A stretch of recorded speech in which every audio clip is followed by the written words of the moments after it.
Suddenly, how are the prices in the country or region where you live? For example, in the grocery store in the Tokyo area where I live, eggs, 1 pack of 10, are around 160 yen. Milk, 1 liter, is around 170 yen. Coca-Cola, 1.5 liters, is around 160 yen. Beef, 100 grams, is around 199 yen. And chicken breast, 100 grams, is around 70 yen.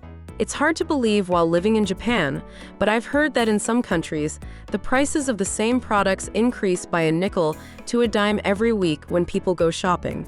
This is quite a rare situation, but it's often said that many countries and regions have higher prices compared to Japan.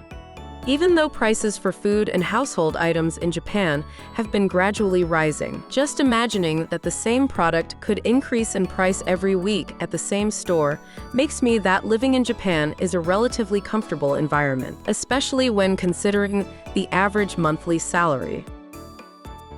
Well then, in this video, I would like to talk to those who are interested in purchasing items from Japan, which is considered to be inexpensive, or those who are thinking about making a purchase but are concerned.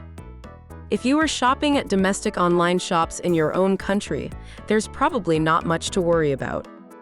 However, if you are considering purchasing products from online shops outside of your own country, you will need to arrange for the delivery of the product across borders. This means that in addition to shopping, you will also be engaging in importing.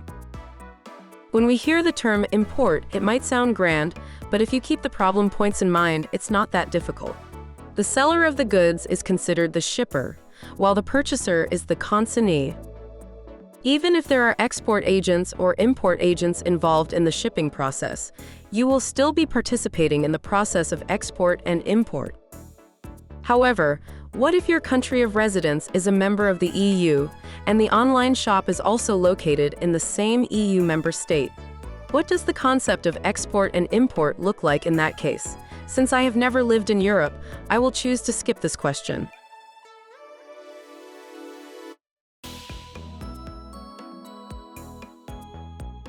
Recently, there has been an increase in Japanese online shops that provide international shipping. This is often referred to as cross-border e-commerce shops. However, I believe that most of these cross-border EC shops are not very familiar with import and export processes.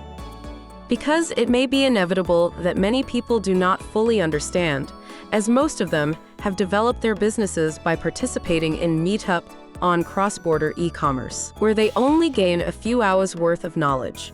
Without direct experience in international trade, freight forwarders, or airlines regarding import and export, it can be challenging to grasp the complexities involved. Nonetheless, since this involves regulations and laws, it is a reality that one cannot simply say, "I didn't know," if a problem arises. So, how can one mitigate risks?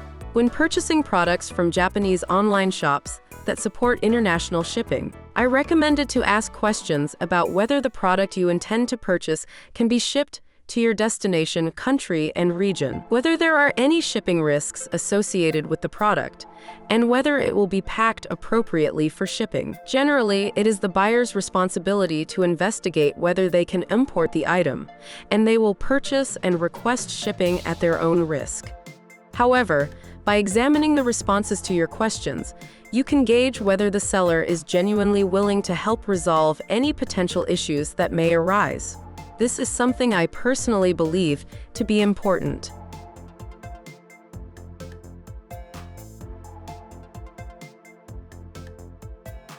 When we think of shipping from Japan, it is easy to imagine international air transport and international maritime transport.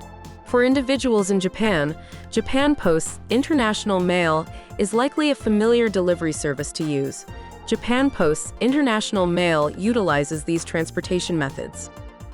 What about services other than international mail? Airlines offer international air cargo services, while companies like Nippon Yusen that own cargo ships provide international maritime cargo services. Since international air and maritime transport typically involve freight forwarders, many people may not be familiar with them. Using a freight forwarder is essential for exports, as individuals cannot perform customs clearance on their own. Even if one holds a customs broker qualification, it is still necessary to be affiliated with a freight forwarding company to carry out customs clearance. Regarding international mail, Japan Post has an in-house department that handles customs procedures, taking care of everything from receiving the package to handover. Some airlines that operate cargo freighter also manage the entire process from receiving the goods to delivery, such as FedEx. Therefore, when considering shipping products across borders, it is advisable to start with international mail. However, depending on the contents of the package, there may be items that cannot be sent via international mail, in which case one should consider the alternatives. Additionally, if you want to purchase items from Japanese online shops that do not offer international shipping, you can resolve this issue by requesting shipping through businesses, including ours, that provide international shipping services. Furthermore, if a service offers purchasing assistance, it becomes possible to obtain products sold in Japanese retail stores.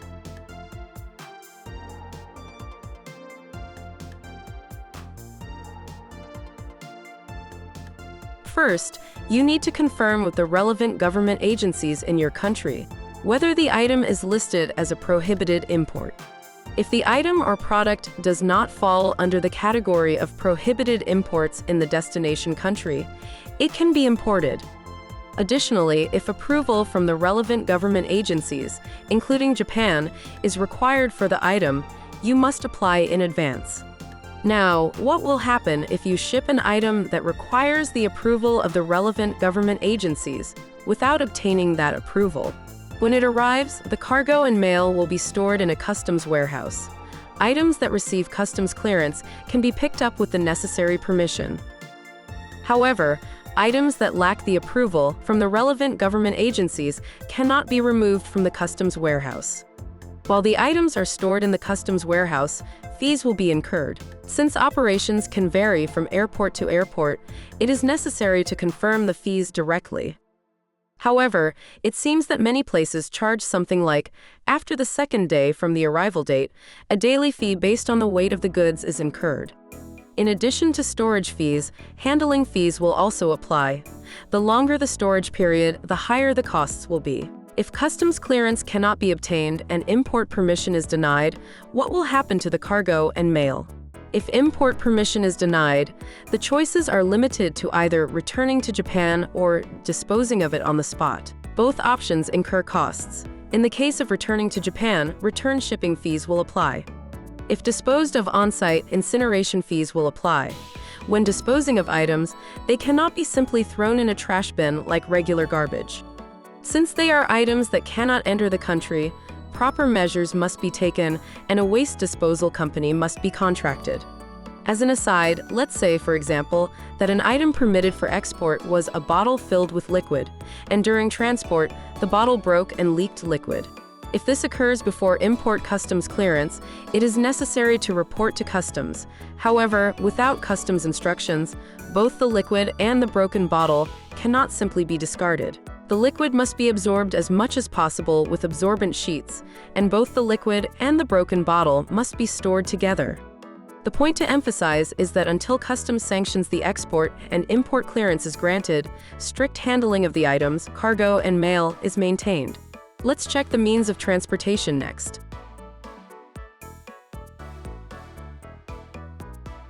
International mail utilizes some space on aircraft operated by various airlines or that various ships company possess cargo ships to transport postal items. When using this space, postal items are limited to those that have the same nature as general international cargo. Therefore, items and goods that do not fall under this classification will be refused for acceptance.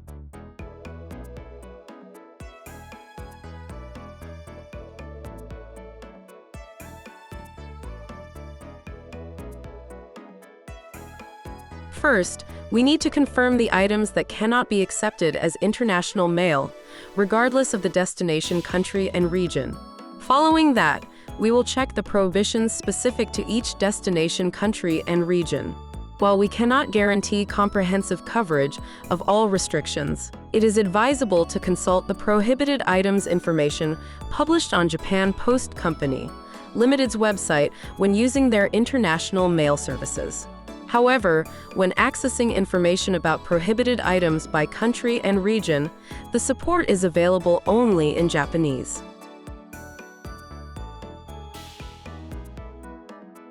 Prohibited items, goods banned by the government, that are restricted from importation in the destination country and region, cannot be transported via international air cargo or international maritime transport too.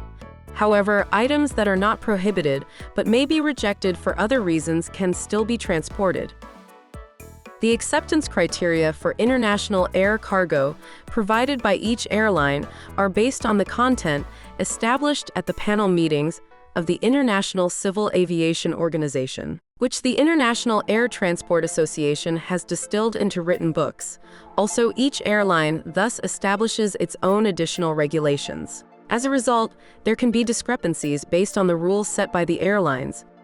Moreover, airlines that operate cargo freighter may offer different services compared to those that only operate passenger aircraft. And this can also vary depending on the routing, the country and region of departure, the final destination, and any layover countries and regions.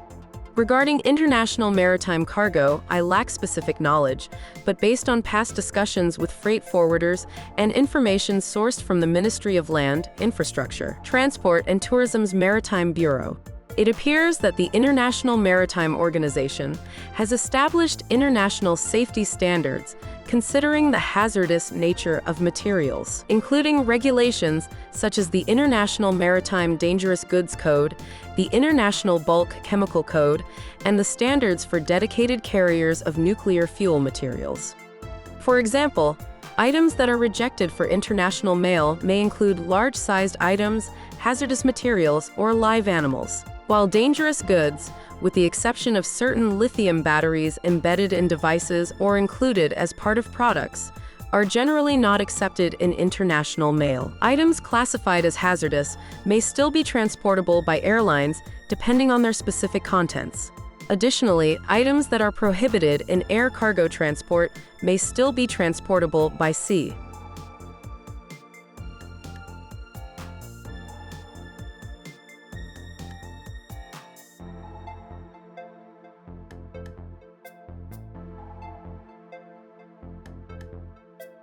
Some products may contain materials classified as hazardous goods for air transport, so in such cases, special handling as hazardous materials is necessary.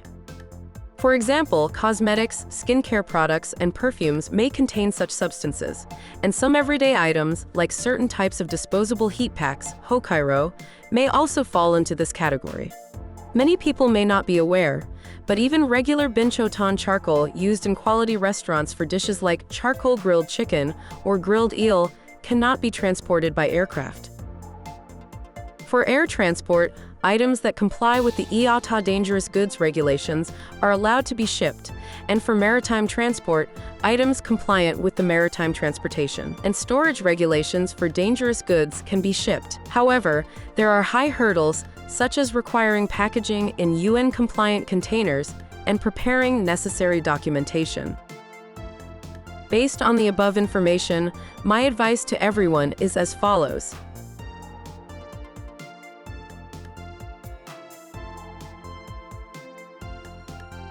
Confirm in advance whether the product can be imported into your country and region, while it is expected that the shop handles items that can be shipped internationally. It may be a good idea to verify this if you have concerns. If shipping via international mail, the postal operators of both the origin country and destination country are responsible for customs clearance, so the purchaser does not need to do anything. In the case of international air cargo, companies like FedEx, which handle customs to delivery, work similarly, so the purchaser typically does not need to do anything. However, depending on the service contract with freight forwarders, the purchaser may need to go to the airport for customs clearance and cargo pickup. So it is advisable to ascertain whether the shop delivers to your home. The same applies to international sea cargo, depending on the service contract with freight forwarders. The purchaser may need to go to the port for customs clearance and cargo pickup, so it is advisable to check if the shop delivers to your home.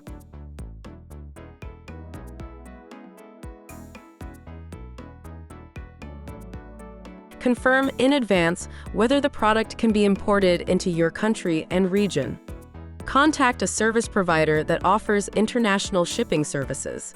It may be necessary to have the product shipped to the address of that service provider, as well as to confirm any issues related to product shipment. Once you agree on the international shipping costs, formally request the service and make your purchase. Please note that the above advice does not apply to those who wish to import products in bulk for commercial purposes.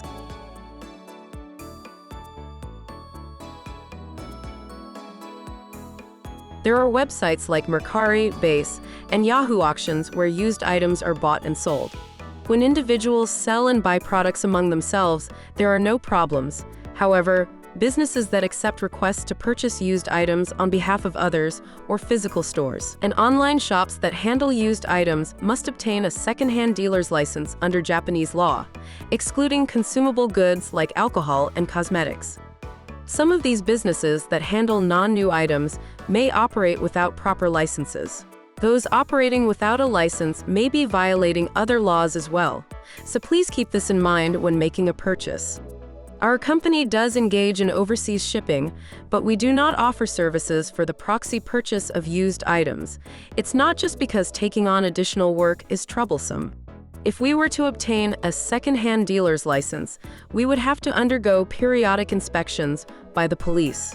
I believe very few businesses that do not primarily deal in buying and selling used goods would consider going through the process of obtaining a second-hand dealer's license.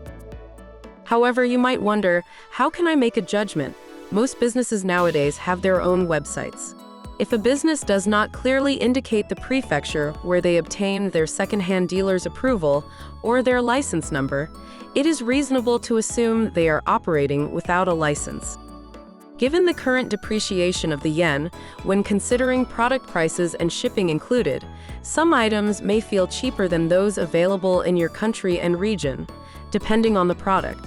Also, the variety of products is certainly more appealing in Japan compared to grocery store, supermarkets in your country and region, as there are more options available. I believe there are certainly individuals, both Japanese and non-Japanese, who want to consider purchasing products from Japan, or are interested in purchasing but feel worried, which is why I created this video. Personal imports are not difficult once you understand the mechanism, so I hope you enjoy shopping on Japanese online shopping sites. The video concludes here. Thank you for watching.